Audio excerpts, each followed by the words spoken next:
एक बार एक छोटी सी बच्ची हाथ में मिट्टी की गुल्लक लिए भागती हुई एक दवाई की दुकान पर गई। वह काफी देर तक वहां पर खड़ी रही, लेकिन दुकानदार का ध्यान उस पर नहीं गया क्योंकि वहां पर काफी भीड़ थी। उसने दुकानदार को कई बार बुलाया, लेकिन दुकानदार का ध्यान उस पर नहीं गया क्योंकि वहां पर भीड़ बहुत थी। फिर उस बच्ची को गुस्सा आया और अपने मिट्टी की गुल्लक को वहीं काउंटर पर जोर से रख दिया। इसके बाद दुकानदार और वहां पर खड़े सभी लोग उस बच्ची की तरफ देखने लगे। दुकानदार ने उस बच्ची से पूछा, बेटे आपको क्या चाहिए? तो वह बड़े ही भोलेपन से बोली, मुझे एक चमत्कार चाहिए। यह सुनकर दुकानदार को कुछ समझ में नहीं आया और ना ही वहां पर खड़े लोगों को कुछ समझ में आया। सभी उसकी तरफ देखने लगे। फिर दुकानदार ने उससे कहा कि बेटे चमत्कार तो यहाँ पर नहीं मिलता है। तो बच्ची को लगा कि वह उसे झूठ बोल रहा है। उसने कहा कि मेरे गुल्लक में बहुत पैसे हैं। बताओ आपको कितने पैसे चाहिए? मैं आज यहाँ से चमत्कार लेकर ही जाऊंगी। तभी काउंटर पर खड़े एक आदमी ने उससे पूछा कि बेटी क्यों चाहिए तुमको चमत्कार? तब उस बच्ची ने अपनी कहानी बताई। अभी कुछ दिन पहले मेरे भाई के सर में बहुत तेज दर्द हुआ। मेरे पापा मम्मी उसको हॉस्पिटल ले गए। उसके बाद कई दिन तक मेरा भाई घर नहीं आया। मैंने बहुत बार अपने पापा से पूछा, लेकिन उन्होंने मुझे कुछ नहीं बताया। वो बार बार यही बोलते रहे कि वह कल आ जाएगा, लेकिन वह अभी तक घर नहीं आया है। तभी मैंने देखा कि मम्मी रो रही थी और पापा उनसे कह रहे थे कि हमारे बेटे के इलाज और दवाइयों के लिए जितने पैसे चाहिए उतने पैसे मेरे पास नहीं हैं। अब उसको कोई चमत्कार ही बचा सकता है। तब मुझे लगा कि मेरे पापा के पास अगर पैसे नहीं भी हैं तो क्या हुआ, मेरे पास तो है। इसलिए मैंने जितने भी पैसे जोड़ रखे थे वह सारे पैसे लेकर मैं इस दवाई की दुकान पर आई हूँ ताकि चमत्कार खरीद सकूं। फिर उस आदमी ने बच्ची से पूछा कि कितने पैसे हैं तुम्हारे पास? यह सुनते ही बच्ची ने गुल्लक उठाई और जमीन पर पटककर उसे फोड़ दिया और पैसे गिनने लग गई। वहां पर खड़े सभी लोग उसे देख रहे थे। थोड़ी देर बाद उसने सारे पैसे इकट्ठे किए और बोली, मेरे पास पूरे 19 रुपए हैं। वो जो आदमी वहां पर खड़ा था वह थोड़ा सा मुस्कुराया और बोला, अरे तुम्हारे पास तो पूरे पैसे हैं, इतने का ही तो आता है चमत्कार। यह सुनकर वह बच्ची बहुत खुश हो गई और बोली, चलो मैं आपको अपने पापा से मिलवाती हूँ। बाद में पता लगा कि वह आदमी कोई आम आदमी नहीं था, बल्कि एक बहुत बड़ा न्यूरो सर्जन था और उसने सिर्फ 19 रुपए में उसके भाई की सर्जरी कर दी। उसका भाई कुछ दिन बाद ठीक हो करके घर वापस आ गया। फिर कुछ दिन बाद वह बच्ची, उसका भाई, उसके पापा और मम्मी चारों एक साथ बैठे हुए थे और बात कर रहे थे। तभी उसकी मम्मी ने उसके पापा से पूछा कि अब तो बता दो, यह चमत्कार आपने किया कैसे? तब उन्होंने अपनी बेटी की तरफ देखकर कहा, चमत्कार मैंने नहीं, इसने किया है। तो यहाँ पर एक बहुत बड़ा सबक है जो हम उस छोटी सी बच्ची से सीख सकते हैं। जिंदगी में कभी कभी ऐसा होता है कि हमको कोई रास्ता नजर नहीं आ रहा होता है और हम लोग हिम्मत हार जाते हैं। तब हमारे अंदर एक बच्चा होता है जो कोशिश करने से कभी पीछे नहीं हटता है। वह हार मानने को तैयार ही नहीं होता है क्योंकि उसको ना शब्द समझ नहीं आता है। वह बच्चा जिसके लिए कुछ भी नामुमकिन नहीं है, क्योंकि वह हर हाल में कोशिश करता ही रहता है। एक बार एक बहुत बड़ा बिजनेसमैन एक छोटे से गांव में जाना चाहता था। उसका मकसद होता है उस गांव में एक बड़ी सी फैक्ट्री लगाना। वह एक ऐसी जगह पर पहुंच जाता है जहां पर उसके सामने एक नदी होती है और उस नदी के सामने वह गांव होता है। अब उसके सामने दो रास्ते थे, पहला यह कि वह सड़क के रास्ते घूमकर उस गांव तक पहुंचे, जिसमें लगभग 10 घंटे लगेंगे, क्योंकि वहां तक पहुंचने का कोई सीधा रास्ता नहीं था। दूसरा रास्ता यह था कि वह एक नाव में बैठकर नदी के रास्ते उस गांव तक पहुंच जाए, जिसमें केवल 20 मिनट ही लगते। तो अपना टाइम बचाने के लिए उसने उस नाव के जरिए गांव तक पहुंचने का फैसला किया। वह नाव बहुत छोटी सी थी, जिसमें एक तरफ वह आदमी बैठा था जो नाव चला रहा था और दूसरी तरफ वह बिजनेसमैन बैठा था।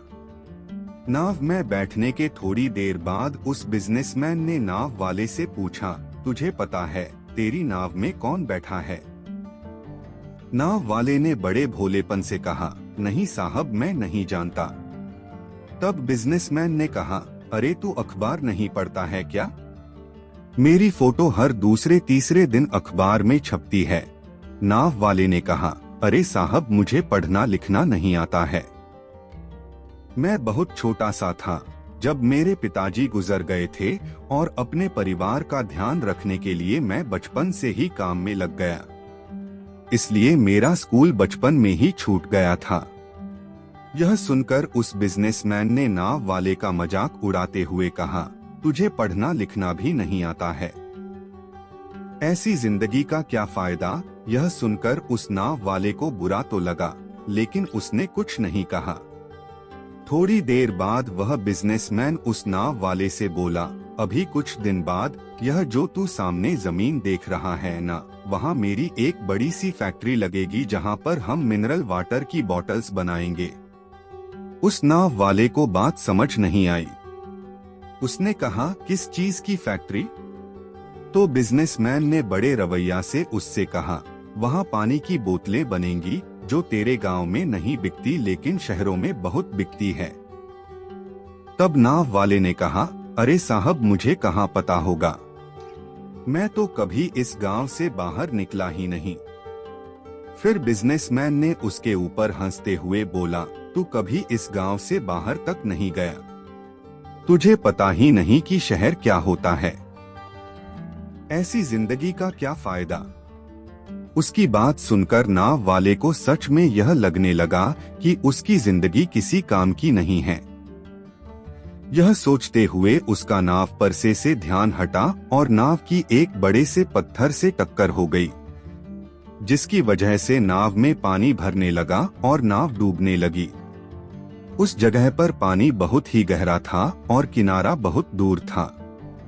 नाव वाले को समझ आ गया कि अब इस नाव को बचाने का कोई तरीका नहीं है।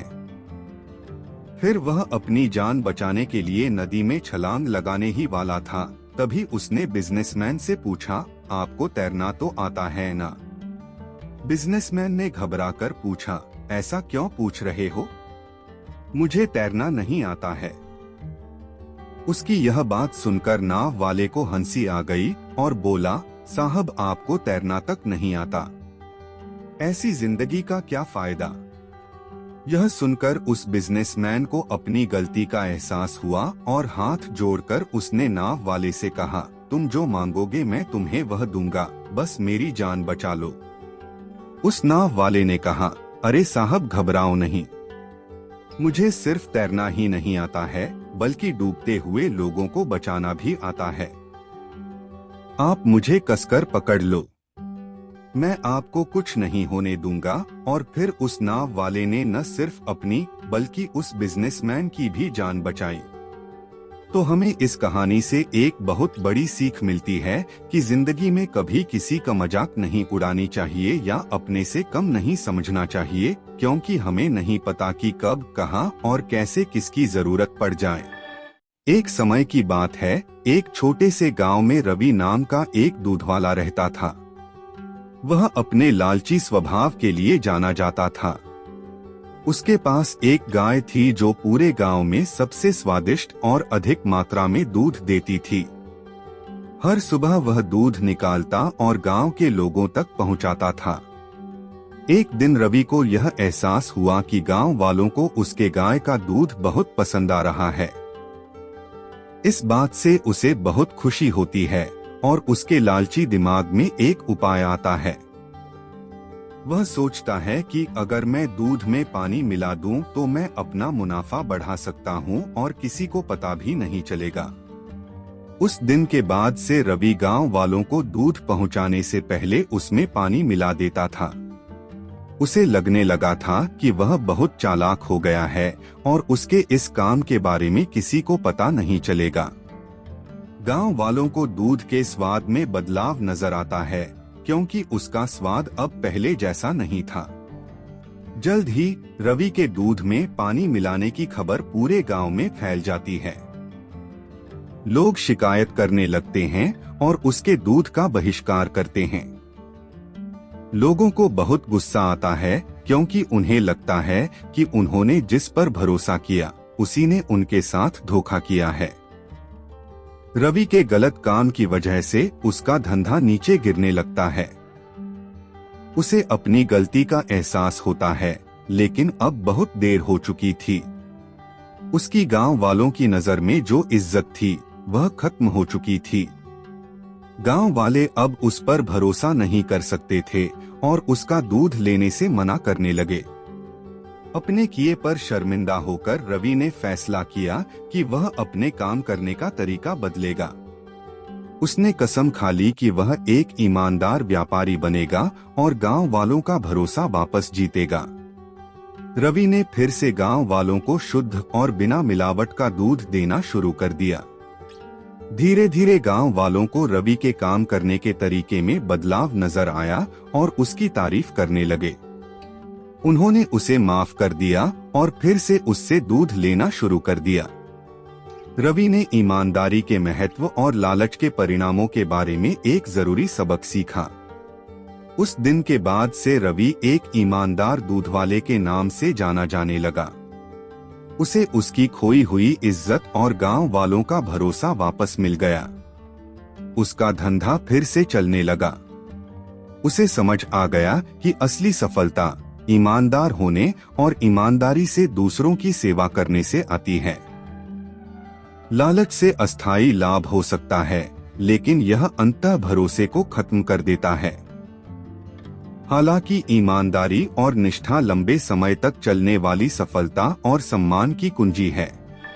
एक समय की बात है, एक गांव में सोनू नाम का एक छोटा सा लड़का रहता था। उसे घूमने फिरने का और नई चीजें जानने का बड़ा शौक था।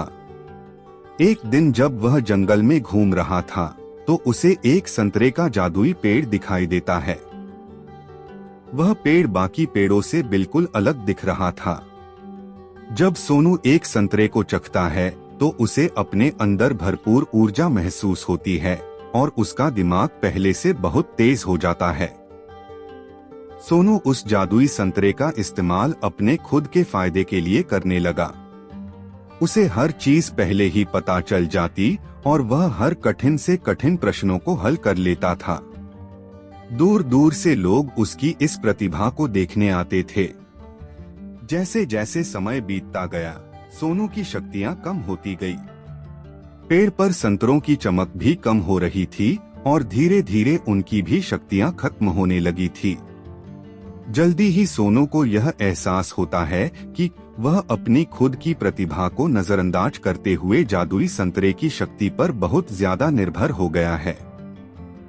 सोनू को अपनी गलतियों का एहसास होता है और वह जादुई संतरे के पेड़ के पास वापस जाता है। वह अपने लालची स्वभाव के लिए माफी मांगता है और वादा करता है कि अपनी काबिलियत का उपयोग वह अच्छे कामों के लिए करेगा। फिर अचानक से पेड़ के बचे हुए संतरों में वापस चमक आ जाती है। उस दिन के बाद से सोनू यह समझ गया कि असली शक्ति हमारे अंदर ही होती है और हम अपनी खुद की कौशल और प्रतिभा का इस्तेमाल करके ही दुनिया में बदलाव और खुशी ला सकते हैं। हमें सफलता प्राप्त करने के लिए किसी जादू या शक्ति के बाहरी स्रोतों पर निर्भर नहीं रहना चाहिए, बल्कि हमें अपनी क्षमताओं को बढ़ाने पर ध्यान देना चाहिए और उनका उपयोग करके दुनिया में सकारात्मक बदलाव लाना चाहिए।